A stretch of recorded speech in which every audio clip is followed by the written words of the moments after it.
নানা আনুষ্ঠানিকতায় রাজধানীতে উদযাপিত হয়েছে গারো সম্প্রদায়ের ঐতিহ্যবাহী ওয়ানগালা উৎসব। নতুন ফসল ঘরে তোলায় ঈশ্বরের প্রতি কৃতজ্ঞতা হিসেবে এই উৎসবের আয়োজন করে তারা। প্রকৃতি পূজারী গারো সম্প্রদায় নিজস্ব রীতি সংস্কৃতি ধরে রাখার লক্ষ্যে প্রতীকীভাবে উদযাপন করে ওয়ানগালা উৎসব।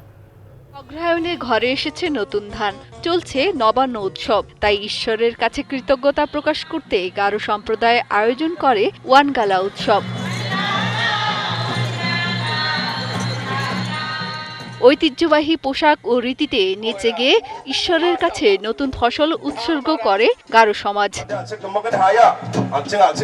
রাজধানীর লালমাটিয়ার হাউজিং সোসাইটি স্কুল মাঠে আয়োজিত দুদিনব্যাপী উৎসবের শেষ দিন ছিল শুক্রবার। উদযাপনে ছিল প্রার্থনা সভাও।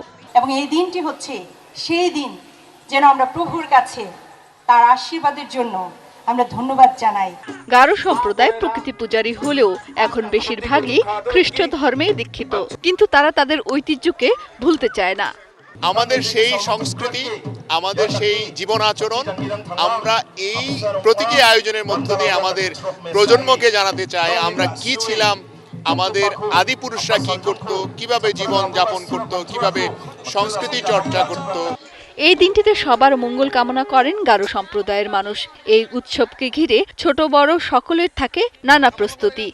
আদিম যুগের যে ঐতিহ্য সংস্কৃতি ও ঐতিহ্যগুলো পালন করি বা আমাদের যে ঐতিহ্য যেন আরো ধরে রাখতে পারি, অংশগ্রহণ করার জন্য আমরা আগে থেকে নাচ প্র্যাকটিস করে প্রস্তুতি নিয়ে নেই। এটা খুবই আনন্দ পাই আমরা সবার সাথে দেখা সাক্ষাৎ।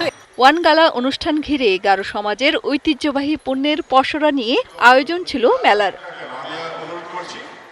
মেহের মনি, ডিবিসি নিউজ, ঢাকা।